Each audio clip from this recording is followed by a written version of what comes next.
Hello hello hello hello hello hello hello. तो शुरू करते हैं, ठीक है। ये आज चलिए शुरू करते हैं। डॉट क्लास जो जो डॉट था सारा क्वेश्चन हम नहीं लिए हैं, क्योंकि 1 घंटे का ही वीडियो बनाना होता है। क्लियर। तो उसमें जो अच्छे क्वालिटी का क्वेश्चन था उसको हमने ले लिया है ना, चाहे किसी का भी हो, है ना। तुम्हारे लिए ज़रूरी हो जाएगा, क्यों? क्योंकि हो सकता है तुमसे वो क्वेश्चन नहीं बनता।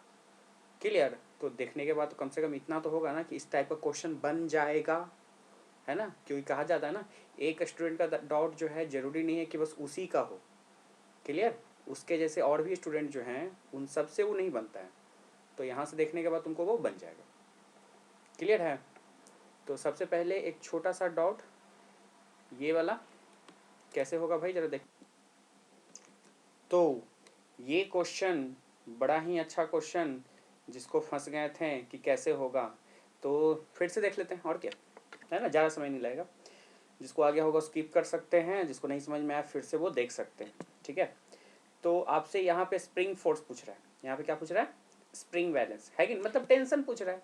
कब? जब ये पूरा का पूरा सिस्टम 2 की रफ्तार से ऊपर की तरफ जाएगा, है ना। अब ध्यान से देखिएगा, छोटा सा क्लू, ये 2 जब ऊपर जाएगा तो सूडो किधर लगेगा? नीचे की तरफ, है ना। तो हम बताए थे कुछ ऐसे, ध्यान से देखिएगा। हम बस इसका एफबीडी 10 केजी का एफबीडी खींचे थे और बताने का कोशिश किए थे कि 10 केजी 2 से जब ऊपर जा रहा है तो इसका इधर की तरफ कंपोनेंट लेते हैं तो कितना हो जाएगा? टी इधर, और इधर कितना हो जाएगा? 10g sin 30।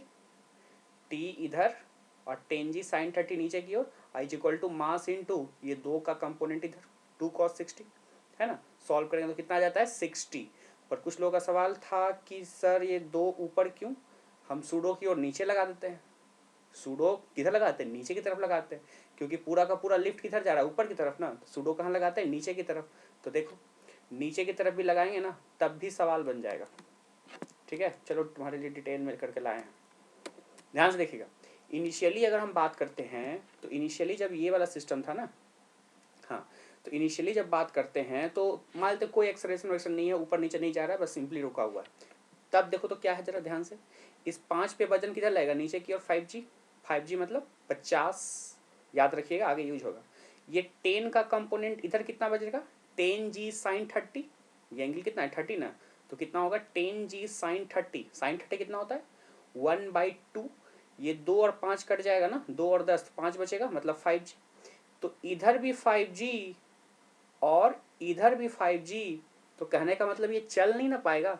ये अगर इधर जाना चाहेगा 50 5g के फोर्स से, तो ये इसको अपोज करेगा इधर 5g के ही फोर्स से, तो फाइनली वो चलेगा नहीं।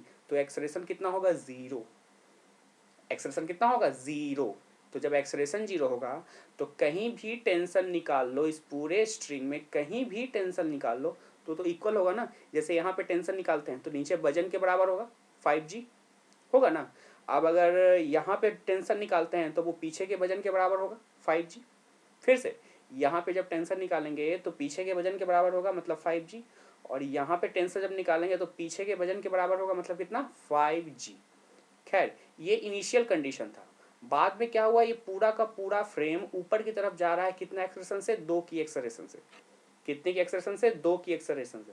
तो सूडो फोर्स किधर लगेगा? नीचे की तरफ ना, मास इंटू एक्सेलरेशन। तो हम सिर्फ सूडो लगा रहे हैं, ध्यान से देखिएगा। तो इस 5 kg पे सूडो किधर लगेगा? एक्सेलरेशन ऊपर है तो सूडो किधर लगेगा? नीचे की तरफ। कितना? मास इंटू एक्सेलरेशन, मतलब 10। मतलब कितना? 10। सिमिलरली इस 10 kg पे देख लेते हैं। तो एक्सेलरेशन किधर है? ऊपर। सूडो किधर लगेगा? नीचे।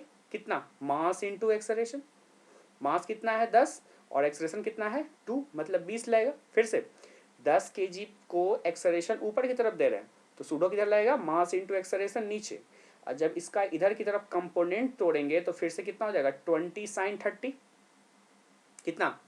20 sin 30 ना, क्योंकि एंगल 30 है। तो सूडो फोर्स नीचे 20 लग रहा था, इधर की तरफ कितना हो जाएगा? 20 sin 30 मतलब 10। तो अगेन अगेन अगेन अगेन क्या समझे? ये पूरा स्ट्रिंग में नीचे की तरफ यहाँ पे भी टेंशन 10 लग रहा है, फोर्स 10 लग रहा है। फोर्स कितना लग रहा है? 10। और यहाँ भी नीचे कितना लग रहा है? 10। तो फिर से ये नहीं चलेगा। इनिशियली जब रुका हुआ था, नहीं जा रहा था 2 की एक्सेलरेशन से, तब भी वो ब्लॉक नहीं मूव कर रहा था। फाइनली जब 2 की एक्सेलरेशन दे भी दिए फिर भी वो ब्लॉक मूव नहीं कर रहा था। इससे रिजल्ट ये निकला ना कि एकदम स्थिर में है, चाहे वो चले या ना चले। क्लियर? तो फाइनली हमको निकालना है टेंशन। क्या निकालना है? टेंशन, है ना। यहीं पे स्प्रिंग है, तो बताइए स्प्रिंग में कितना फोर्स लगेगा। तो हम चाहें तो यहाँ पे टेंशन निकालें या फिर यहाँ पे टेंशन निकालें, बात एक ही है कि नहीं। कैसे निकालेंगे भाई, जरा देख लीजिए यहाँ पे टेंशन बैलेंस यानी स्प्रिंग बैलेंस यानी कि टेंशन। तो सबसे पहले तो भाई वजन तो लगना ही लगना है, 5G लगना ही लगना है। तो ये और 2 एक्सरेशन अगर आएगा तो इस पे एक सूडो फोर्स लगेगा ना नीचे की तरफ, कितना मास इंटू एक्सरेशन, मतलब कितना 10, मतलब टेंशन कितना हो जाएगा 5G और प्लस 10, 5G प्लस ऑफ 10, कितना आंसर आ गया 60। कितना आंसर आ गया 60। यहाँ चेक कर लीजिएगा कितना आंसर आया, लिखा जा बढ़िया से, नहीं लिखाएगा 60, है ना। और 60 को ही लिखते हैं ना 6 KGF। वाह बहुत अच्छी फिल्म थी। खैर यही आया ना, समझे नहीं समझे, क्लियर है। तो कहने का मतलब क्या हुआ, ये जब इनिशियली ये रुका हुआ था तो वजन लग रहा था 5G, इस पे भी वजन का कंपोनेंट लग रहा था 5G, इसलिए वो रेस्ट में था। तो रेस्ट में था तो टेंशन इक्वली होगा किसके नीचे जो वजन लग रहा था। सिमिलरली फाइनली जब देखें तो फाइनली उस 2 एक्सरेशन के कारण इस पे सूडो फोर्स 10 ही लग रहा है और इस पे भी सूडो फोर्स माना कि 20 लग रहा है, पर कंपोनेंट जब तोड़ें तो कितना लगा 10, यानी कि फिर से नहीं चलेगा, फिर से किस में रहेगा, रेस्ट में रहेगा। तो हम यहाँ का टेंशन निकाल रहे हैं, है ना। तो टेंशन किसके बराबर होगा भाई, तो वजन तो लग ही रहा था ना 50 तो नीचे लग ही रहा था, 5G नीचे लग ही रहा था, और सूडो कितना लगा 10, मतलब 5G प्लस 10 कितना 60। जो भी आंसर होगा देख लेना, जितना भी आंसर होगा हमको नहीं पता, ऑप्शन देख लेना। कुछ लोग कहें कि ना सर इस पे जरा कीजिए, तो इसका एक बड़ी खींचिए, तो इसका एक बड़ी खींचो, ध्यान से देखना। पहले नीचे की तरफ कितना वजन लग रहा था 5G, कितना लग रहा था 5G, और बाद में 2 एक्सप्रेशन जब आया तो कितना लग रहा है फोर्स, सूडो फोर्स का कंपोनेंट कितना 10। पहले लग रहा था वजन का कंपोनेंट 5G और बाद में कितना लग रहा है सूडो फोर्स का कंपोनेंट 10, फिर से तो 60 ही आया। हर हालत में क्या आ रहा है 60। समझे हो नहीं समझे हो? नहीं समझे तो फिर से बोलना, कोई दिक्कत नहीं है, हम फिर से बनाएंगे, ठीक है। ध्यान से देखना, इस अगर 5 का देखेंगे तो नीचे वजन लग रहा था 50 और बाद में सूडो फोर्स कितना लगने लगा, 2 एक्सप्रेशन जब दिए तो 10, तो टोटल कितना आया 60। अगर इसका कंपोनेंट देखेंगे तो पहले वजन का कंपोनेंट लग रहा था 5G मतलब 50, और बाद में क्या हुआ सूडो फोर्स का कंपोनेंट लग रहा है कितना 10, फिर से 60। किसी का भी एक बीडी खींच दो, लटका हुआ है वो या इंक्लाइन प्लेन पे है वो, आंसर तो सेम ही आना है ना। समझे? तो आंसर कितना आया 6। कोई कष्ट नहीं ना। नेक्स्ट देखते हैं क्या है। चलिए ये क्वेश्चन देखिए, तो ये क्वेश्चन में क्या कह रहा है 2 आइडेंटिकल रेडिएटर है, सेपरेशन जिसका कितना है λ/4, है ना। 2 आइडेंटिकल है जिसके बीच का सेपरेशन, ये वेव का क्वेश्चन है। 2 आइडेंटिकल रेडिएटर है जिसके बीच का सेपरेशन कितना λ/4। लैम्डा क्या है, wavelength emitted by the source. अगर इनिशियल फेज डिफरेंस π/4 है, देखो ध्यान से क्वेश्चन बहुत अच्छा कर रहा है। इनिशियल फेज π/4 दिया हुआ है, इनिशियल फेज π/4 दिया हुआ है, लेकिन बाद में कह रहा है कि then the intensity on screen at a distance point situated angle 30 degree. उस पॉइंट का इंटेंसिटी कितना होगा, जो एंगल कितना सबटेंड कर रहा है 30 degree from the radiator edge. Here I0 is the intensity of point due to 1 radiator. 2 radiator है, हर एक का इंटेंसिटी कितना I0, कितना है I0। 2 रेडिएटर है, दोनों के बीच का सेपरेशन कितना है λ/4। इनिशियली फेज π/4 दिया हुआ है, बहुत अच्छी बात है, इनिशियली दिया हुआ है, हमको झमेला नहीं है निकालने का। बाद में क्या हुआ, हमको उस पॉइंट का इंटेंसिटी बताओ जहाँ का एंगल कितना सबटेंड कर रहा है 30 डिग्री।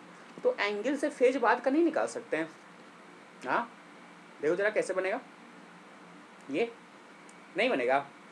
तो 5 फाइनल निकाल सकते हैं, 2π/λ into delta X. Delta X जानते हैं ना, डी साइन थीटा, उस पॉइंट का इंक्लिनेशन कितना 30 डिग्री। अगेन सब डाल दो वैल्यू, 2π/λ ठीक है, डी का मान कितना दिया हुआ है λ/4, और साइन 30 जानते हैं 1/2। काट छाँट कर दें, हमको लगता है क्या क्या कट जाएगा, हमको लगता है कट जाएगा ना, ये 2 और लैम्डा है ना, लैम्डा से कट गया, 2 से 2 कट गया, कितना बचा π/4। तो फाइनल फेज बचा π/4 और इनिशियल फेज भी दिया हुआ था कितना π/4। तो टोटल फेज नहीं निकल गया, इनिशियली भी पता है फाइनली भी पता है, टोटल फेज कितना हो गया π/4 मतलब π/2, कहने का मतलब 90 डिग्री।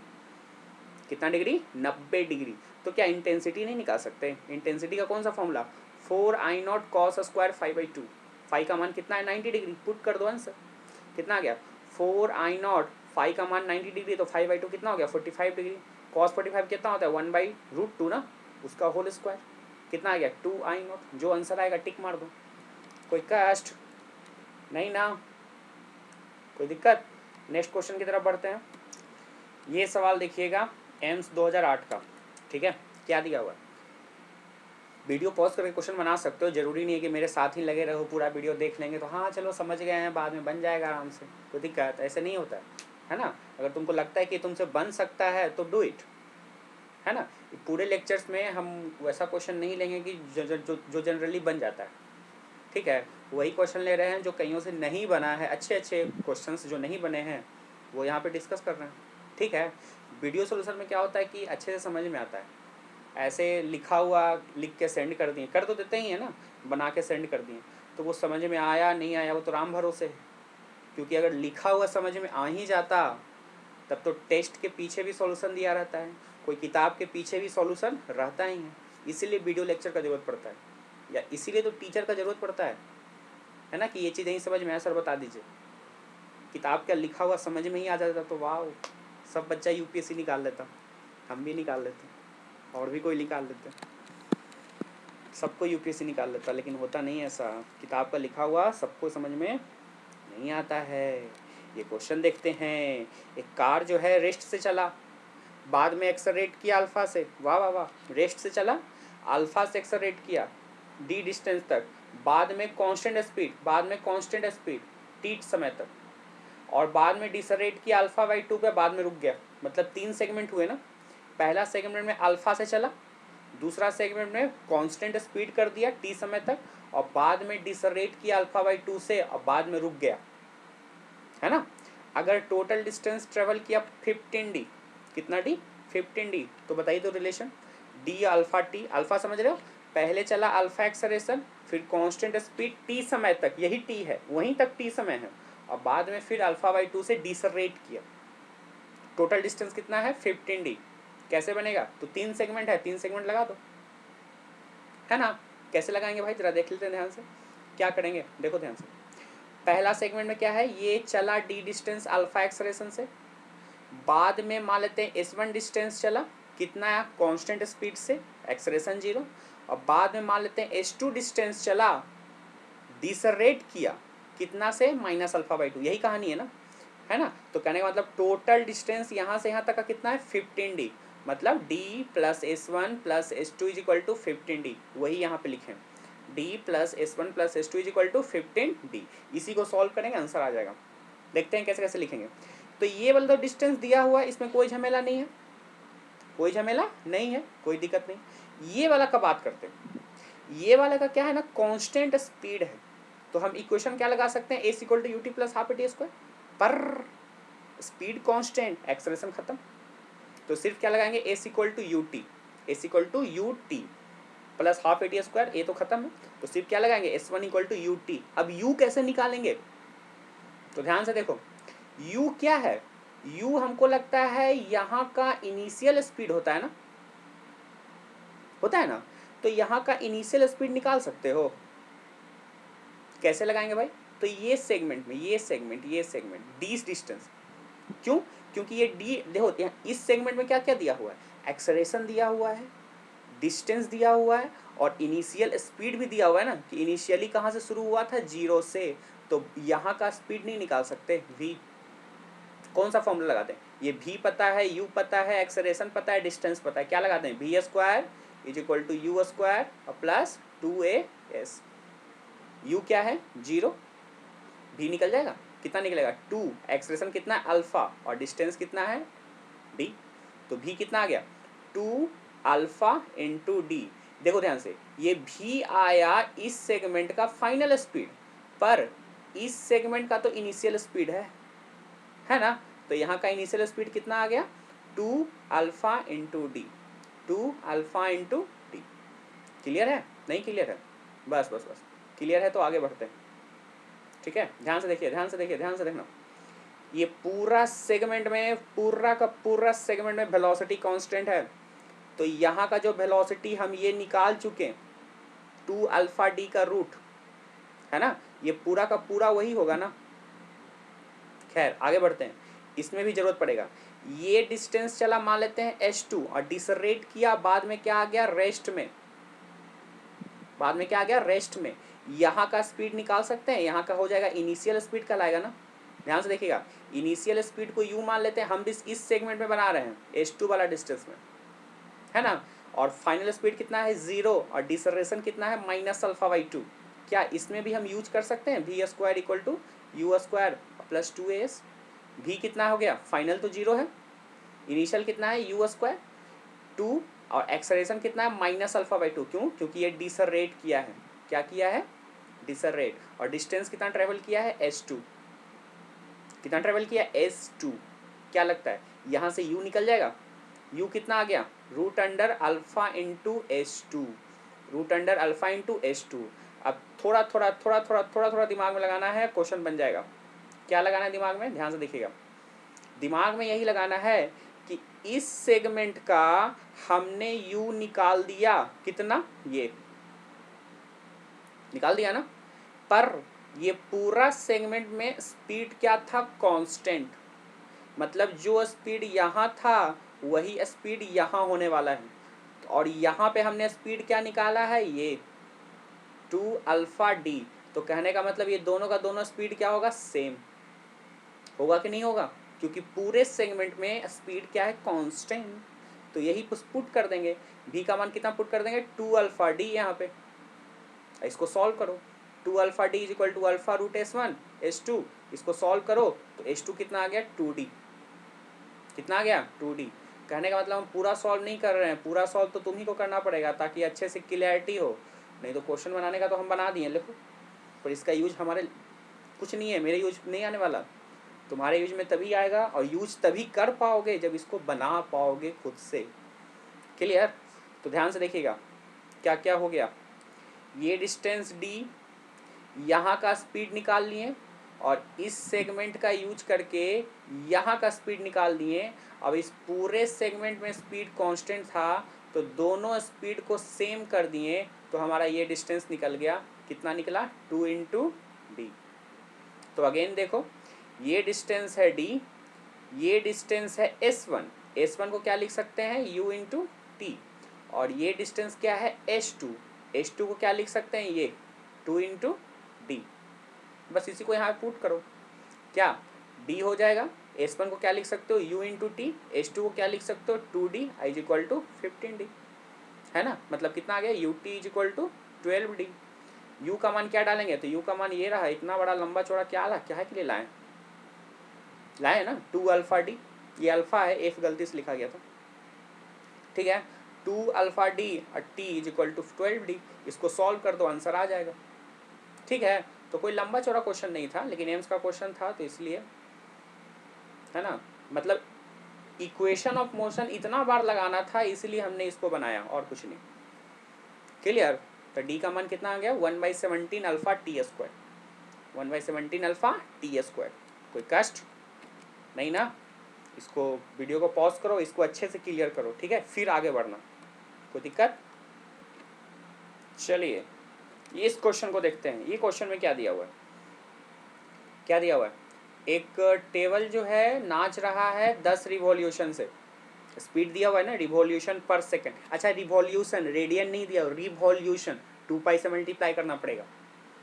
एक साउंड का सोर्स जिसकी फ्रीक्वेंसी कितनी थी 1000 is fixed on a table at 70 centimetre लो, वो दिया हुआ है स्पीड मतलब ओमेगा, और ये दिया हुआ है डिस्टेंस मतलब रेडियस, वेलोसिटी निकल जाएगा आर ओमेगा।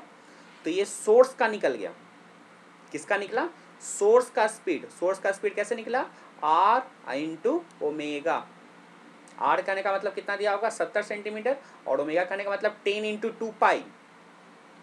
ठीक है, तो साउंड की फ्रीक्वेंसी कितनी थी 1000, आपसे आगे कह रहा है द मिनिमम फ्रीक्वेंसी, लो यही तो कंडीशन दे दिया, मिनिमम फ्रीक्वेंसी, कौन सा फ्रीक्वेंसी मिनिमम फ्रीक्वेंसी जो लिसनर सुनेगा जो खड़ा है डिस्टेंस फ्रॉम द टेबल, बहुत थोड़ा डिस्टेंस पे खड़ा है, वो चल नहीं रहा है।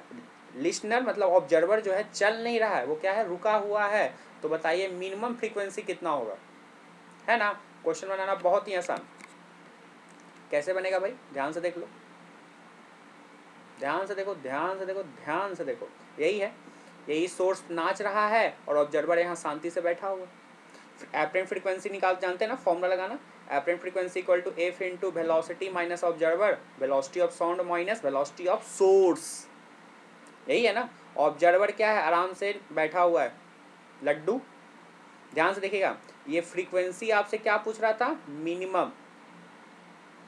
यहाँ पे सिंबल जानते हैं ना, यहाँ पे सिंबल प्लस भी होता है और क्या होता है, माइनस भी होता है। यहाँ पे सिंबल प्लस भी होता है और माइनस भी होता है। तो ध्यान से देखिएगा, आपसे पूछ रहा था फ्रीक्वेंसी मिनिमम, ये फ्रीक्वेंसी दिया हुआ था 100, वेलोसिटी ऑफ साउंड जानते हैं, ये लड्डू, ये वेलोसिटी ऑफ साउंड जानते हैं, और ये सोर्स का स्पीड कितना, आर इंटू ओमेगा, क्योंकि जो सोर्स है वो ओमेगा से रोटेट कर रहा है। सोर्स जो है ओमेगा से क्या कर रहा है, रोटेट कर रहा है। तो बताइए तो बनेगा कैसे, देखिए ध्यान से। ये मिनिमम पूछ रहा है ना, मिनिमम मतलब कम, तो नीचे ज़्यादा करना पड़ेगा ना, मतलब प्लस। क्लियर। अगर यही पूछता फ्रीक्वेंसी मैक्सिमम, तो यहाँ पे क्या साइन लेते हैं, माइनस। सॉल्व कर दो, आंसर आ जाएगा, आएगा। सॉल्व करो, आंसर आ जाएगा। हम करें, हम दिखा देते हैं कैसे कैसे करेंगे। कहाँ गया, कहाँ मर गया, मिल गया, यही है। वैल्यू पुट कर दो, वेलोसिटी 336, साउंड की 336 दी हुई है, आर दिया हुआ है 70 सेंटीमीटर ना, चेंज कर सकते हैं। और ओमेगा कितना था, 10, ओमेगा दिया था 10, लेकिन रेडियन 2 पाई से चेंज मल्टीप्लाई कर सकते हैं। इस पूरे सिनारियो को सॉल्व कर दो, कितना आ गया, 884। कितना आ गया, 884। एक छोटा सा चीज़ देखिएगा, इसी के जैसा ये क्वेश्चन है ना। क्या है, टेबल जो है रिवॉल्व कर रहा है एक्सिस से, कितना स्पीड, 5 रिवॉल्यूशन पर सेकंड। पीछे वाले में कितना था, 10, इसमें क्या है 5। फ्रीक्वेंसी कितना है, 100। टेबल का रेडियस कितना है, 70 सेंटीमीटर। इसमें पूछ रहा है मिनिमम फ्रीक्वेंसी, निकाल सकते हो ना। तो मतलब इस लेक्चर के बाद जितना भी वीडियो वाला बनाएंगे ना, कोशिश करेंगे कि मैक्सिमम क्वेश्चन का उसी के जैसा फिर से एक क्वेश्चन डाल दें। नहीं, इसका एक छोटा सा फ़ायदा आपको होगा, है ना। जो देखते हैं वीडियो उनको लिए थोड़ा सा फ़ायदा हो जाए, देखते तो हैं ही, 70-80 व्यू हो जाते हैं, मतलब देखते तो हो ही। क्या हो जाएगा, जिस क्वेश्चन में तुम फंसे थे, है ना, नियम यही है ना, जिस क्वेश्चन में तुम फंसे थे, मतलब वो क्वेश्चन थोड़ा कुछ था तुम्हारे लायक लेवल का था, तो होगा क्या कि वो क्वेश्चन यहाँ सॉल्व कर लेंगे, या भेज देते हैं, अच्छा क्वेश्चन हुआ तो यहाँ पे आ जाएगा यूट्यूब पे। तो फ़ायदा इसको आपको ये मिल जाएगा कि जो सॉल्व नहीं हुआ था उसी के जैसा एक और क्वेश्चन तुमको मिल गया, है ना। तो सॉल्व नहीं हुआ तो उसको समझ ली कि हाँ ऐसे ऐसे सॉल्व होगा, और फिर उसी के जैसा एक और क्वेश्चन है उसको बना लो, उसको क्या कर लो, बना लो, बन जाएगा, मतलब डॉट अच्छे से क्लियर। उसके जैसा दोबारा अगर क्वेश्चन आएगा तो फंसने नहीं वाले हो, है ना। नहीं तो ऐसे ही खाली डॉट क्लियर हो गया, सर बता दिए बहुत अच्छा, फिर उसी के जैसा आएगा तो बनता नहीं है। अगर तुम ऐसा किए हो तो तुमको याद होगा कभी कि किसी डॉट में फंस गए हैं, फिर से वही डॉट आ गया है, टेस्ट में कोई आया क्वेश्चन नहीं बना, सर से जाके पूछें बता तो दिए, लेकिन फिर से अगर उसी के जैसा आ गया तो सच में नहीं बना, ऐसा मेरे साथ हुआ है। तो इन सब का निवारण होता है कि उसी के जैसा 2-3 क्वेश्चन बना लें। और तो ऐसा करेंगे अगले लेक्चर से, मतलब अगले वीडियो लेक्चर से, कि जो भी तुम्हारा डॉट रहेगा क्या करेंगे, उसी के जैसा एक और क्वेश्चन हम ले आएँ।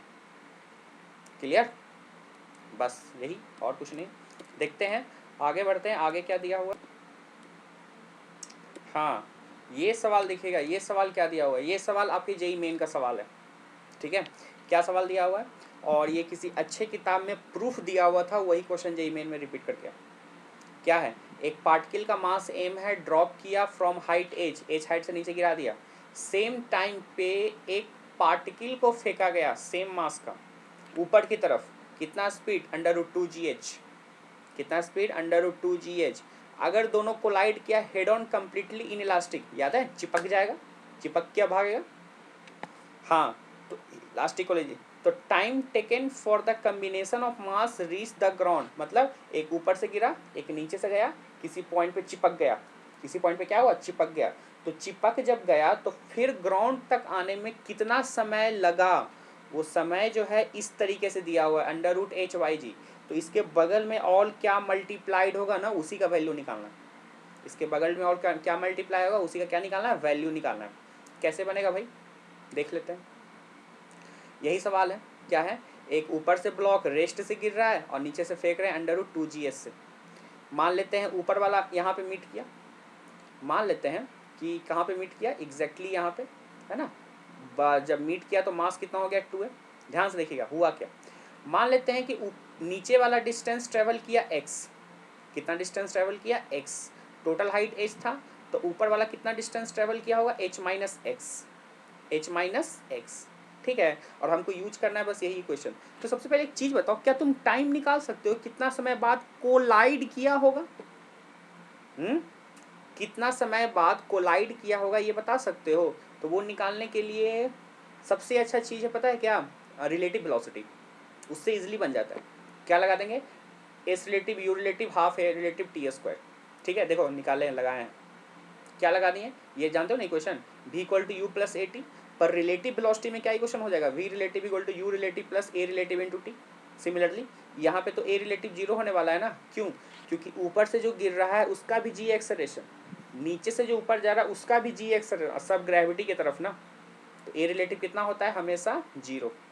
हमको ये लगाना है, s relative equal to u relative into plus half a relative t square. इसमें भी इसका वैल्यू कितना होगा, जीरो। कितना होगा, जीरो। एस रिलेटिव कहने का मतलब दोनों ब्लॉक के बीच का डिस्टेंस कितना दिया हुआ, एच। यू रिलेटिव मतलब एक का स्पीड माइनस दूसरे का स्पीड, तो एक को तो ड्रॉप किए है ना, वो जीरो स्पीड, एक को फेंके हैं कितना से, अंडर रूट 2GH, तो वही तो लिखे हैं, S relative H, U relative कितना, under root 2GH into T. ये तो भैया जीरो हो ही गया।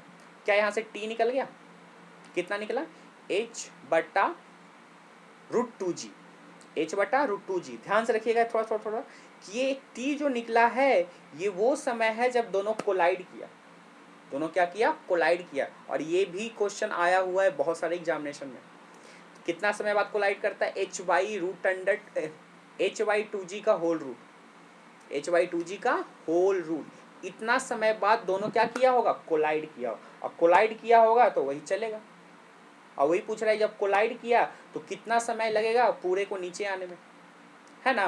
तो कैसे बनेगा भाई, जरा देख लेते हैं, ठीक है।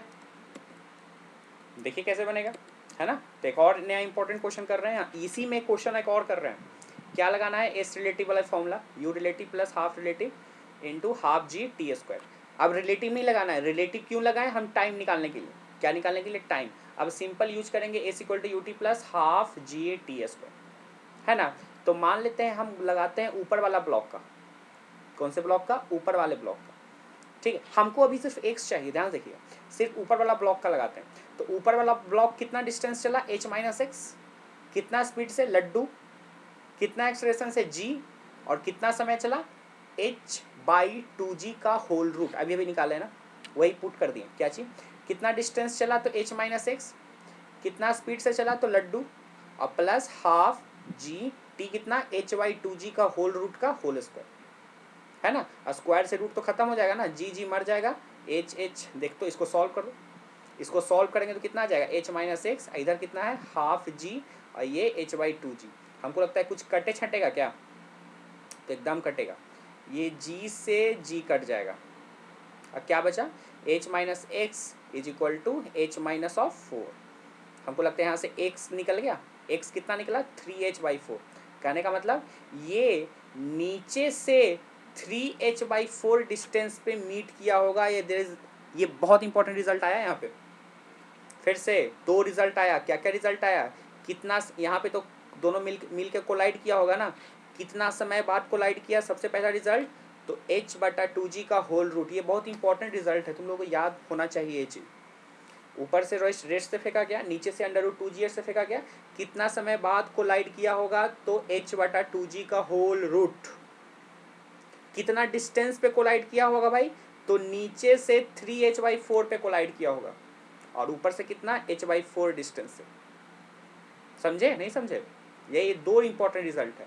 तो खैर इसी दो इंपॉर्टेंट का रिजल्ट का यूज करके क्वेश्चन बना लेंगे। देखो ध्यान से, यहाँ पे मीट किया, ये कितना डिस्टेंस चलना है, अब इसको मीट किया मतलब बड़ा मोलिक्यूल बन गया ना।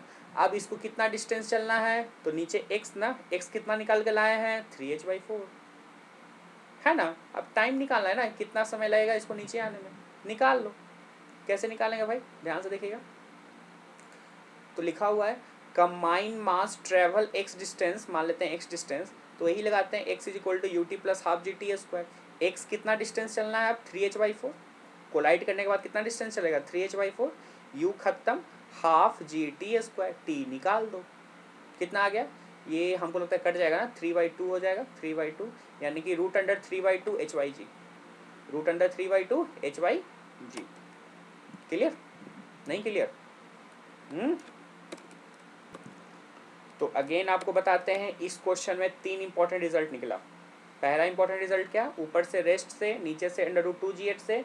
तो पहला रिजल्ट कितना समय बाद मीट किया होगा, तो √h/2g, सबसे इंपॉर्टेंट रिजल्ट, कितना समय बाद मीट किया होगा, h/2g का रूट, काइनेमेटिक्स का सबसे इंपॉर्टेंट रिजल्ट। नेक्स्ट, कितना हाइट पे दोनों कोलाइड करता है, तो नीचे से 3h/4 हाइट पे और ऊपर से h/4 हाइट पे कोलाइड करता है।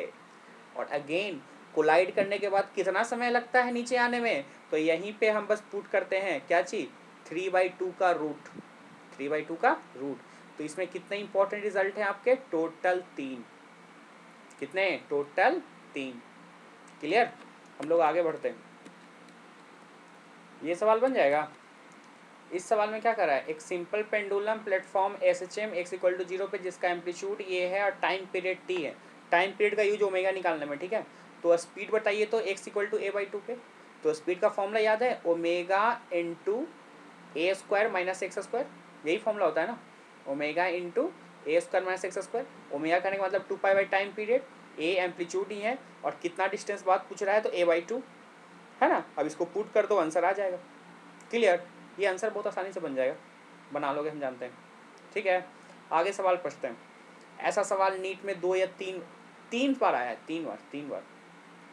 ठीक है, क्या सवाल दिया हुआ है आपसे, इलेक्ट्रिक पोटेंशियल दिया हुआ है। क्या दिया हुआ है, इलेक्ट्रिक पोटेंशियल, और पूछ क्या रहा है, पूछ रहा है इलेक्ट्रिक फील्ड। क्या इलेक्ट्रिक पोटेंशियल से इलेक्ट्रिक फील्ड निकालने आता है, पार्शियल डिफरेंशिएशन, बस पार्शियल डिफरेंशिएशन करना है, हम नहीं करने वाले हैं। हमको उम्मीद है कि तुमको आता होगा, नहीं आता होगा तो बताना, हम करेंगे, पार्शियल डिफरेंशिएशन का अलग वीडियो बनाएंगे। ठीक है, हमको उम्मीद है तुम बना लोगे। इसका अगर इलेक्ट्रिक फील्ड का एक्स कंपोनेंट चाहिए तो पूरे को एक्स के साथ पार्शियल डिफरेंशिएट, बाई कंपोनेंट चाहिए तो पूरे को बाई के साथ पार्शियल डिफरेंशिएट, जेड कंपोनेंट चाहिए इलेक्ट्रिक फील्ड का तो क्या होगा, पूरे का पार्शियल डिफरेंशिएशन जेड के रिस्पेक्ट में, टोटल इलेक्ट्रिक फील्ड आ जाएगा। ये तो जनरली x/z पॉइंट पे पूछा ना, किसी भी पॉइंट पे पूछेगा ना तो तुम बना सकते हो। क्लियर है ना? आगे बढ़ते हैं। देखो ये सवाल में क्या कर रहा है भाई, तो ये सवाल में कह रहा है आपका कि 15 मोल आइडियल मोनोटॉमिक 20 डिग्री पे, 45 मोल अनदर मोनोटॉमिक, लो मोनोटॉमिक दोनों है, यही तो काम हो गया कितना पे, 40 डिग्री पे। तो मिक्सर का टेम्परेचर, तो याद है टेम्परेचर मिक्सर का निकालना सिखाया था, क्या चाहिए, m1s1 t1 m2s2 t2 divide by m1s1 + m2s2, ये फॉर्मूला था बेसिक वाला। अब इसी को कन्वर्ट कर दो ना, ये मोनोटॉमिक है तो या तो सिप p या तो सिप v, हालांकि सेम है, कट जाएगा, तो क्या हो जाएगा, n1 cv1 t1 n2 cv2 t2 divide by n1 c1 + n2 c2, है ना। c कट जाएगा ऊपर से नीचे। क्लियर? देखो ध्यान से क्या क्या किए, बोथ तो हमारा मोनोटॉमिक है, दोनों क्या है, मोनोटॉमिक। तो हमको लगता है जितना सी भी मोनोटॉमिक का होगा तो ऊपर और नीचे दोनों का क्या हो जाएगा, कट जाएगा ना। तो एक्चुअली में बचेगा क्या, सिर्फ n1 t1 और यहाँ पे n2 t2 और नीचे में n1 + n2, है ना। इसको सॉल्व कर दो, आंसर आ जाएगा। कितना आ गया, 35 डिग्री सेल्सियस। अब ध्यान से देखो, हमने टेम्परेचर यहाँ पे डिग्री सेल्सियस लिया तो आंसर किस में आया, डिग्री सेल्सियस में। कुछ लोग इस क्वेश्चन को वैसे सॉल्व कर सकते हैं ना कि एक हीट लॉस करेगा दूसरा हीट गेन करेगा, एक हीट लॉस करेगा दूसरा हीट गेन करेगा, तो heat loss n CV delta T और heat gain n CV delta T, वहाँ से भी सिभी कट जाएगा, पर वहाँ डेल्टा टी आपको लेना पड़ेगा किसमें, केल्विन में। फिर केल्विन में आंसर आएगा, लेकिन ऑप्शन दिया हुआ डिग्री सेल्सियस में, तो फिर से चेंज करना पड़ेगा। क्लियर है? तो इतना करना पड़ेगा, समझे नहीं समझे, यही करना पड़ेगा। फिर से बता रहे हैं, वह heat loss equal to heat gain NCP delta T, NCP delta T लगाओगे, पर उसमें डेल्टा टी आपको केल्विन में चेंज करना पड़ेगा ताकि आंसर किस में आ सके, केल्विन में। और केल्विन में आंसर आएगा तो ऑप्शन जो कि डिग्री सेल्सियस में दिया हुआ है ना, तो फिर से कन्वर्ट करना पड़ेगा। ठीक है, एक जेईई मेन का क्वेश्चन क्लास में कराए थे, लंबा चौड़ा टेबल बना के, तुमको याद होगा। उसमें भी हीट, कुछ लोग heat loss equal to heat gain का फॉर्मूला लगा रहे थे, NCV delta T, NCV delta T, या MS delta T, MS delta T, और उससे कैलकुलेशन देख रहे थे कितना ज़्यादा बड़ा बड़ा हो रहा था। और एक छोटा सा क्लू से जो हम फॉर्मूला दिए थे, क्या चीज़, N1 M1 S1 T1 M2 S2 T2 divide by M1 S1 plus M2 S2, उससे तो इजीली बन गया था ना, आसान सा इक्वेशन बना था। जिसको याद होगा वो क्लास वाला क्वेश्चन उसको अभी कब पता चल रहा होगा क्या कह रहे हैं। ठीक है, तो इस फॉर्मूले का अपना ही अलग सा स्वैग है। ठीक है, इसमें क्या है, ना यूनिट का झमेला, ना लंबा चौड़ा कैलकुलेशन का झमेला, बड़ा ही आसान से, और याद भी रखना बहुत आसान है, क्योंकि जैसा इलास्टिक कोलिजन होता है वैसा ही perfectly inelastic collision, centre of mass, या फिर रोटेशन में भी ऐसा ही फॉर्मूला था, I1 omega 1 I2 omega 2 divide by 1 plus I2, या फिर कैपेसिटर में C1 V1 plus C2 V2 divide by C1 plus C2 था कि नहीं था। तो इस टाइप के फॉर्मूले का अपना ही अलग स्वैग है। कोई कष्ट? चलिए, ये क्वेश्चन में क्या कर रहा है, कंसीडर ए जंक्शन डायोड, ये बड़ा आसान सा सवाल है ना, लेकिन यहाँ का पोटेंशियल कितना नहीं दिया हो तो क्या मानेंगे, जीरो, और यहाँ का पोटेंशियल निगेटिव में है, तो ये जीरो है हायर पोटेंशियल, और ये निगेटिव लोअर पोटेंशियल। करंट जा सकता है क्या, तो हाँ जा सकता है, करंट इधर से इधर जा सकता है। करंट कितना जाएगा, तो करंट का तो फॉर्मूला ही होता है ना, क्या होता है, V बटा R, V is the potential difference. Potential difference कितना, तो ये इधर का जीरो है और इधर का कितना है -2, तो पोटेंशियल डिफरेंस कितना है, 2 का। पोटेंशियल डिफरेंस 2, रेसिस्टर 400, सॉल्व कर दो, आंसर फेंक देगा। क्लियर? फेंक देगा, नहीं फेंका तो दिक्कत है। देखो कितना आसानी से सॉल्व कर दिए। आई दिया हुआ है, I equal to V by R लगाना है आई निकालने के लिए, पोटेंशियल डिफरेंस 2 है, और रेसिस्टर कितना है 400, जो सोल्व होके आएगा आंसर होगा। क्लियर? आगे बढ़ते हैं हम।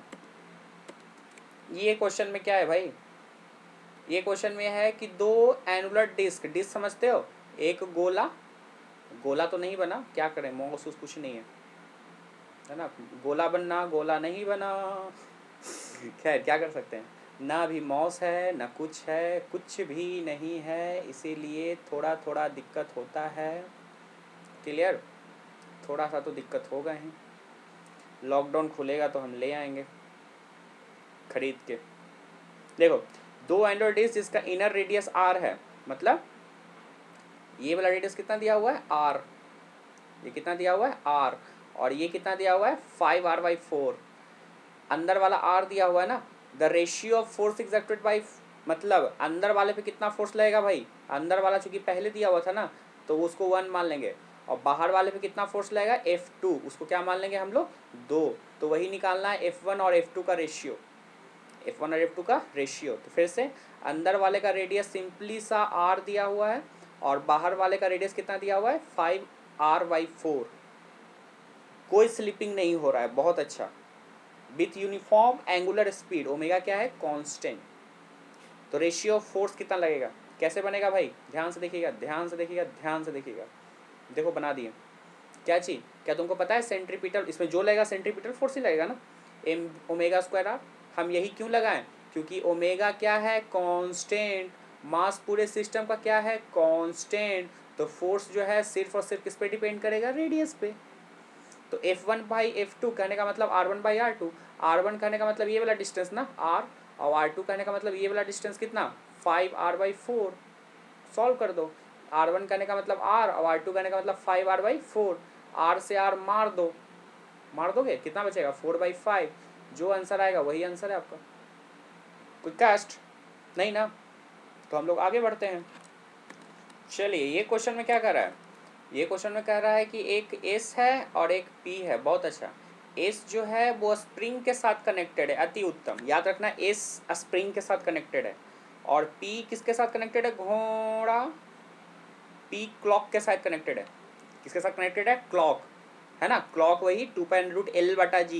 क्लॉक का क्लॉक मतलब पेंडुलम, पेंडुलम करने का मतलब टाइम पीरियड कितना होता है? 2π√L/g, और वो स्प्रिंग के साथ connected.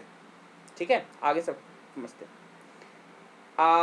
Both clock run at the same rate, दोनों क्लॉक जो है अपना सेम रेट से जा रहा है, बहुत अच्छी बात है। On the planet having same density as the earth but thrice the radius of earth, बहुत अच्छा बहुत अच्छा। सवाल समझे नहीं समझे?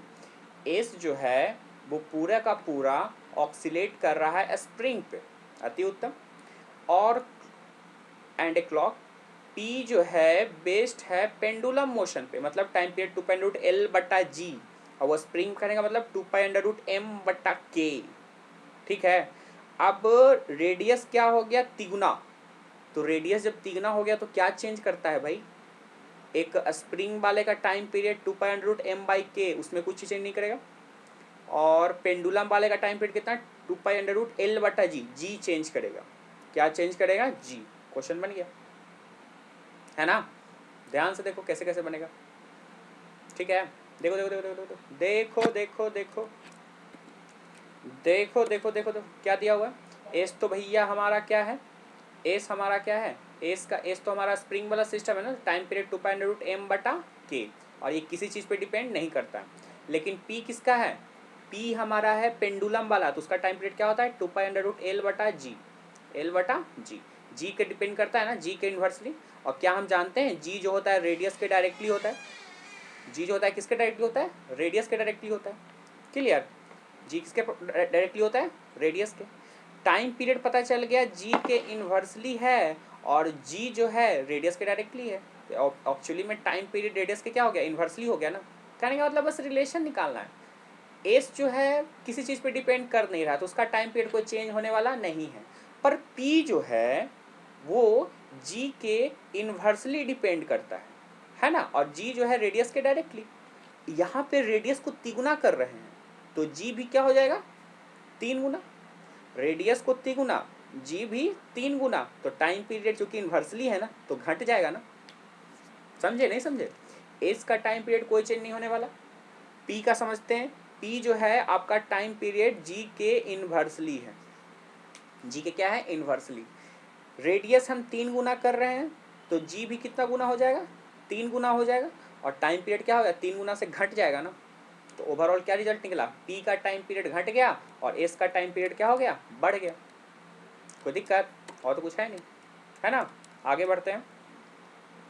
ये तो बड़ा आसान सा सवाल दिया हुआ है। क्या दिया हुआ है? वर्नियर कैलिपर में 10 VSD कोइंसाइड किया 8 MSD के साथ, यही तो लिस्ट काउंट निकाल। वही हम याद है लास्ट एक ही क्लास लिए हैं, एक क्लास लिए थे हम किसका? लिस्ट काउंट निकालने का वर्नियर कैलिपर। ये तो बड़ा आसानी से बन जाएगा ना, सिर्फ लिस्ट काउंट निकालना है। List count equal to MSD minus VSD, MSD minus VSD, है ना। और उस पर कितना क्वेश्चन किए थे कि चाहे जो इक्वेशन दिया रहे, डाटा दिया रहे, लिस्ट काउंट फटाक से निकलता है ना।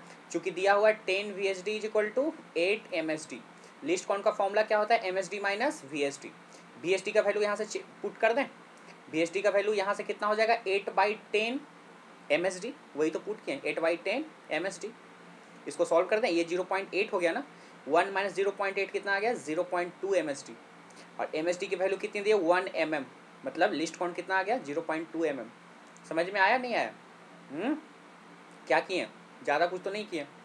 क्या किए जरा एक बार फिर से समझ लीजिएगा।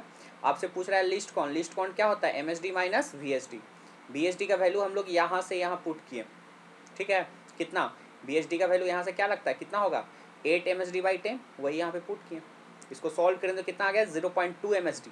और MSD की वैल्यू कितनी दी हुई है? 1 mm। कितनी दी हुई है? 1 mm। इसकी वैल्यू पुट कर दो, आंसर आ जाएगा। ठीक है, कोई दिक्कत? आगे बढ़ते हैं। ये क्या दिया हुआ है भाई?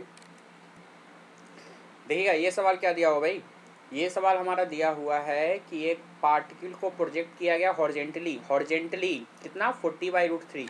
तुमको याद है हॉरिजेंटल में कोई एक्सलेरेशन नहीं लगता है, तो ये वेलोसिटी पूरी तरह से एक्स में कांस्टेंट रहेगा, कांस्टेंट रहेगा। आपसे पूछ रहा है t=0 पे कुछ हाइट से फेंका गया, कितना समय बाद ये एंगल बनाएगा 60 डिग्री? कितना समय बाद ये एंगल बनाएगा? 60 डिग्री। कैसे बनेगा? एंगल ही तो पूछ रहा है। tan थीटा बाई कंपोनेंट बटा एक्स कंपोनेंट। tan थीटा याद है, बाई कंपोनेंट बटा एक्स कंपोनेंट। कैसे होगा देख लेते हैं ध्यान से। देखो ध्यान से, देखो देखो देखो देखो देखो। tan थीटा हम जानते हैं बाई कंपोनेंट बटा एक्स कंपोनेंट। बाई कंपोनेंट करने का मतलब वेलोसिटी इन बाई डायरेक्शन, और एक्स कंपोनेंट करने का मतलब वेलोसिटी इन एक्स डायरेक्शन। तुमको याद है पार्टिकल को यहाँ से फेंक रहा है ना 40/√3, तो ये ux हमेशा के लिए कांस्टेंट हो गया क्योंकि x में कोई एक्सेलरेशन नहीं लगता है। यही ना हॉरिजॉन्टल प्रोजेक्टाइल मोशन का रिलेशन था। और वेलोसिटी इन बाई डायरेक्शन, तो चूंकि g लग रहा है ना, किधर क्यों लग रहा है, नीचे की तरफ लग रहा है, इसीलिए वेलोसिटी इन बाई डायरेक्शन आपका क्या हो जाएगा, चेंज। कौन सा इक्वेशन लगाएंगे, u प्लस ए टी लगाएंगे। इसका u कितना दिया, ओ कुछ तो दिया ही नहीं है, ध्यान से देखिएगा। सिर्फ इसका x दिया हुआ है ना 40/√3, इसका इनिशियल बाई डायरेक्शन में कितना दिया हुआ है, 0। तो वही तो पुट किए, tan 60 इज इक्वल टू कितना हो गया, बाई कंपोनेंट को क्या लिख सकते हैं, u प्लस ए टी, लेकिन u कितना है बाई डायरेक्शन में, 0। सिर्फ क्या बचा, a इंटू टी। ए कितना 10 और t हमको निकालना है। और ये क्या है, वेलोसिटी इन x डायरेक्शन जो कि हमेशा कांस्टेंट है ना, और कितना कांस्टेंट है 40/√3, वही यहाँ पे पुट कर दी। समझे नहीं समझे कि एक बार फिर से समझाए? बन गया क्वेश्चन, अब ज़्यादा कुछ नहीं करना है। देखिए नहीं समझे तो फिर से, tan 60 is equal two by component बटा एक्स कंपोनेंट, मतलब वेलोसिटी इन बाई डायरेक्शन बटा वेलोसिटी इन एक्स डायरेक्शन। एक्स डायरेक्शन में कोई चेंजमेंट नहीं होगा, क्यों, क्योंकि एक्स में जो स्पीड दिया हुआ है 40/√3 वो हमेशा वही रहेगा, कोई चेंज नहीं होगा। बट बाई डायरेक्शन में हमको लगता है चेंज होगा। कौन सा रिलेशन से, u प्लस ए टी। लेकिन इसका बाई में पहले कितना वेलोसिटी है, कुछ नहीं है ना, इसको खत्म कर दो, क्या बचा सिर्फ, क्या बचा सिर्फ ए टी, है ना। tan 60 इज इक्वल टू ए कहने का मतलब g, और आपका t निकालना है, और वेलोसिटी इन एक्स डायरेक्शन कितना है 40/√3। इसको सॉल्व कर दे, क्या हो जाएगा, 0 से 0 मर जाएगा, tan 60 कितना होता है √3, ये √3 ऊपर चल जाएगा ना, तो हमको लगता है फिर यहाँ पे √3 मर जाएगा, तो t का मान कितना आ गया 4। 4 सेकंड आंसर। कोई कास्ट नहीं ना, आगे बढ़ते हैं। हर बार बोलते हैं हम कष्ट, आदत है लाइव क्लास पढ़ाने का ना, ठीक है, हाँ हम लाइव क्लास पढ़ाते हैं। तो क्लास में भी हमेशा पूछते रहते हैं ना, कोई कास्ट, कोई दिक्कत तो बोलो, हालांकि बोलता कोई नहीं है। क्लियर, देख लेते हैं इस क्वेश्चन को। क्या दिया हुआ है, सैंड को ड्रॉप किया गया कन्वेयर बेल्ट पे, जिसका रेट दिया हुआ है, देखो ये m kg/सेकेंड, ये मास दिया हुआ है dm/dt। कितना फोर्स लगेगा अगर बेल्ट मूव कर रहा है कांस्टेंट स्पीड, ये तो सिंपल सा सवाल है, न्यूटन का सेकंड लॉ है ना। क्या न्यूटन का second law, the rate of doing rate of change of linear momentum with respect to time is called as force. इस पे हम क्वेश्चन किए हुए हैं, वहीं से तो प्रूफ किए थे, रो ए बी स्क्वायर। सब भुला गया कैसे। फोर्स इक्वल का फॉर्मूला क्या होता है, dp/dt, है ना। मोमेंटम को क्या लिख सकते हैं, मास इनटू वेलोसिटी। अब ध्यान से देखो, यहाँ पे वेलोसिटी कांस्टेंट दिया हुआ है ना, तो वेलोसिटी को बाहर निकाल देंगे। अगर मास कांस्टेंट रहता है जो हमेशा की तरह, मास को बाहर निकाल देते हैं, अंदर क्या बचता है dp/dt जो कि a बनता है। खैर यहाँ पे वो नहीं है, यहाँ पे वेलोसिटी कांस्टेंट, तो वेलोसिटी को बाहर निकाल दिया, अंदर क्या बचा, मास, मतलब क्या आ गया, F equal to v into dm/dt। अब ये dm/dt मास का रेट, मास का रेट कितना दिया हुआ है m, और वेलोसिटी कितना दिया हुआ है आपका v, तो कितना आंसर आ गया mv न्यूटन। कितना आ गया mv न्यूटन। कोई कष्ट।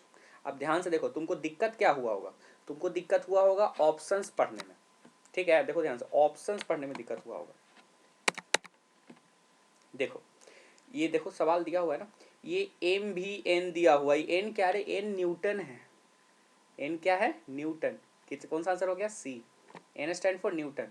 अब जब एक चीज इसी क्वेश्चन में थोड़ा सा हायर लेवल का बढ़ जाते हैं, अगर इसमें पूछता फोर्स, क्या पूछता, फोर्स, जब सैंड गिर रहा है तो साथ ही वो रिबाउंड कर रहा है विथ सेम स्पीड, रिबाउंड कर रहा है क्या चीज, सेम स्पीड, ठीक है, तो उसका आंसर कितना हो जाता, 2m भी न्यूटन। क्यों, force equal to change in momentum, p final minus p initial, m भी से गिर रहा है, एम भी से आ रहा है, 2m भी होता है। अरे हाँ कि ना, होता है ना यहाँ पे, लेकिन यहाँ पे सिर्फ सैंड गिरता है, आके गिरता है, सैंड ऊपर से गिरा तो आके चिपक गया ना, थोड़े रिबाउंड करता है, तो कितना होगा उसका आंसर, एम भी, है ना। तो इस क्वेश्चन को दो तरीके से बनाया जा सकता था, दो तरीके से पूछा जा सकता है कि अगर कोई चीज़ गिर रहा है जिसका रेट है dm/dt, तो कितना फोर्स लगेगा, m इंटू वी, और वो गिर रहा के साथ साथ रिबाउंड भी कर रहा है सेम स्पीड के साथ, तो कितना हो जाएगा 2 इंटू एम बी। ठीक है, तो हर चीज़ को समझा करो, तब उस चीज़ को अच्छे से याद किया करो। आगे बढ़ते हैं, आगे क्या दिया हुआ है भाई, आगे दिया हुआ है बहुत इंपॉर्टेंट सवाल जिसको क्लास में कितना बार कराए हैं, है ना। अब तो इसका आंसर भी याद हो गया होगा शायद तुम लोगों को। कितना आंसर है, 11। कितना आंसर है, 11। जब वेलोसिटी बुलेट का लॉस करता है 1/20, तो उसका आंसर कितना होता है, 11। इतना बार क्लास में कराए हैं, इतना बार कराए हैं, इतना बार इमेजिन नहीं कर सकते, लगभग हर बच्चा को कराए हैं।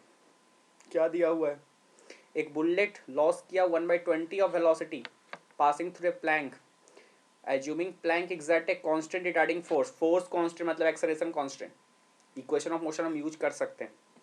कितना least number of such planks चाहिए ताकि बुलेट रुक जाए, है ना। यानी कि एक अगर प्लैंक है, बुलेट आके निकला तो 1/20 वेलोसिटी लॉस कर गया, है ना। तो ऐसे ऐसे कितने प्लैंक्स चाहिए कि बुलेट आए तो इधर रेस्ट में आ जाए, है ना। तो इसका आंसर याद रखना चाहिए कितना, 11। हालांकि देखते हैं इसका प्रोसेस क्या होता है। ठीक है, देखो कहाँ गया, ये रहा, ध्यान से देखो घोड़ा। तो चूंकि दिया हुआ है आपका क्या चाहिए, फोर्स कांस्टेंट, फोर्स क्या, अरे इसको हटा दो, इसको हटा दो, ये पुराना वाला का सॉल्यूशन आ गया, हम पेज बहुत बचाते हैं। ठीक है ना, ये देखो अभी सॉल्व किए थे ना पीछे, तो उसी का सॉल्यूशन आ गया। चलो देखो, यही है, एक प्लैंक मान लेते हैं, एक प्लैंक इधर मान लेते हैं, स्पीड 1 से आ रहा है और बाद में 1/20 लॉस कर गया ना, तो कितना बचा, 19/20। अरे हाँ कि ना, एक प्लैंक माने हैं, एक प्लैंक का डिस्टेंस कितना मान लिए हैं, x। ठीक है, इक्वेशन कौन सा यूज कर लेते हैं, v square equal to u square plus 2as। यहाँ पे एक्सलेरेशन माइनस क्यों आया, क्योंकि रिटार्डिंग फोर्स लग रहा था, क्या लग रहा था, रिटार्डिंग फोर्स। भी कितना 19/20, यही ना भी लाए हैं, घट गया ना 1/20 का स्पीड, कितना 19/20। यू कितना, यू तो हम लोग 1 माने हैं ना, हाँ ये मेरे ऊपर है, तुम यू मानो जो मानना है मानो, हम 1 मान लिए। -2ax, पहला इक्वेशन बन गया क्या। अच्छा देखो ध्यान से, 2ax को लिख सकते हैं, क्या कर दें, इसको इधर कर देते हैं, इसको इधर कर देते हैं, क्या बनेगा जरा देखो ध्यान से, थोड़ा सा गिजबिजा गया, साफ कर देते हैं, बड़ा अच्छा फ़ायदा है लैपटॉप का। हाँ ध्यान से देखिए, वेलोसिटी कितना आया, 19/20 का होल स्क्वायर, यही ना आया वेलोसिटी फाइनल, 19/20 का होल स्क्वायर। इनिशियल कितना दिया हुआ है, 1 का स्क्वायर और -2ax, -2ax कितना हो गया, 2x इज इक्वल टू 1 - 90/20 का whole square. This is the first equation, this is the first equation. अब हमारा सवाल है कि मान लेते हैं ऐसे ऐसे कितने प्लैंक्स लगा दिए हमने, n, कितने प्लैंक्स लगा लिए n। तो कहने का मतलब अब इसको टोटल डिस्टेंस कितना चलना पड़ेगा यहाँ से यहाँ तक, nx ना, एक का थिकनेस x था तो टोटल हम लगा दिए n, तो टोटल डिस्टेंस कितना चलना पड़ेगा, nx, सच दैट इनिशियली अगर स्पीड 1 है तो बाद में क्या हो जाए, रेस्ट में आ जाए, बुलेट क्या आ जाए, रेस्ट में। एक प्लैंक से जब पास करता है तो 1/20 स्पीड घट जाता है। तो ऐसे ऐसे कितने प्लैंक्स लगेंगे कि चले तो वही रफ्तार से, लेकिन बाद में क्या आ जाए, रेस्ट में, क्या आ जाए, रेस्ट में। कैसे होगा भाई, फिर से वही v square equal to u square plus 2as। V कितना है यहाँ पे अब 0, यू कितना है आपका 1 और -2as, एस करने का मतलब डिस्टेंस, डिस्टेंस कितना है nx। अब हमारे पास दो इक्वेशन, ये वाला और ये वाला, इसको लिख सकते हैं 2, देखो यहाँ पे लिखे है ना, इसको लिख सकते हैं ना, 2a(nx) इज इक्वल टू 1, वही तो लिखे हैं 2axn इज इक्वल टू 1। अब ध्यान से देखिएगा, 2ax का वैल्यू हम पुट कर रहे हैं, 2ax का वैल्यू पुट कर रहे हैं, कहाँ से, यहाँ से। ठीक है, यहाँ से हम इसका वैल्यू पुट कर रहे हैं, कितना होगा 2x इक्वल टू 1 - 90/20 का होल स्क्वायर, वही पुट कर दिए, 1 - 90/20 का whole square into n is equal to 1, n का वैल्यू निकाल लिए, n का वैल्यू लगभग कितना आता है 10.25, तो आंसर कितना आएगा 11। अब ये मत करना कि 10.25 है तो 10 क्यों नहीं होगा, समझो क्यों नहीं होगा। अगर 10 प्लैंक्स लगा दिए तो बुलेट जो बाद में निकला उसके पास कुछ ना कुछ स्पीड रहा होगा, हमको पूरी तरह से बुलेट को रोकना है, हमको पूरी तरह से बुलेट को क्या करना है, रोकना है, इसलिए क्या होगा, टोटल 11 प्लैंक्स को लगाना पड़ेगा ताकि बुलेट रुक जाए। हाँ भले वो बुलेट जो है अपना क्या बोलते हैं प्लैंक्स के अंदर ही रुक गया, पर हमको टोटल कितना लगाना पड़ेगा 11, समझे नहीं समझे। समझे? तो हम किए क्या कि इनिशियली हम 1 से बुला दिए स्पीड को, 1/20 आपका लॉस कर गया, कितना डिस्टेंस, x डिस्टेंस। हम कौन सा इक्वेशन यूज किए हैं, v² = u² प्लस 2as। बाद में क्या किए, ऐसे ऐसे total n number of Planck's रख दिए। पहले आ रहा था 1 की रफ्तार से, अब बाद में कितने आ गया, रेस्ट में। दोनों इक्वेशन को सॉल्व कर दिया, आंसर आ गया। कोई कष्ट? आगे बढ़ते हैं। देखो देखो देखो देखो, ये सवाल सही तो बनाए हो दो, आंसर कुछ गड़बड़ दिया हुआ, 0.5 कैसे आया पता नहीं। ध्यान से देखो, rate of flow of water 2 mm का रेडियस में 8 सेंटीमीटर पर सेकंड। ये सेंटीमीटर पर सेकंड समझ रहे हो, dv बटा dt, ये वॉल्यूम बटा टाइम है ना, dv बटा dt ये वॉल्यूम पर डेट टाइम है। Under similar condition, similar condition का मतलब डेंसिटी सेम, वेलोसिटी सेम, हर चीज same. The rate of flow through a tube जिसकी रेडियस कितनी है 1। क्लियर? तो ये 2 mm में इतना का वॉल्यूम, तो 1 mm में कितना, जब सारा कंडीशन सेम है, सारा कंडीशन कहने का मतलब उसकी डेंसिटी, प्रेशर, वेलोसिटी सब कुछ क्या होगी, सेम है ना। कैसे बनेगा, बहुत ही आसान तरीके से, यही तो करना है।